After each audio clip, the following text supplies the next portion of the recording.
ये देखिए कौओं को पानी काफी दिन बाद मिला है, कितना आराम से नहा रहे हैं। ठंडी का मौसम है, मजे से नहा रहे हैं। ये देखिए जनेश्वर के अंदर कितना बढ़िया व्यू है। Good nice.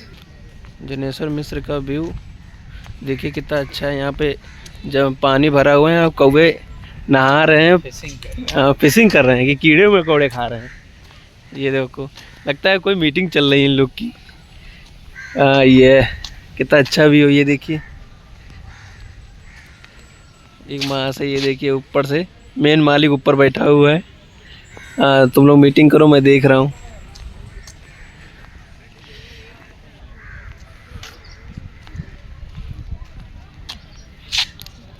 ये माँ से उन लोगों से अलग हैं, अकेले मजा लेना। एक लड़का है रो यार, तुम लोग फिशिंग कर रहे, अच्छा।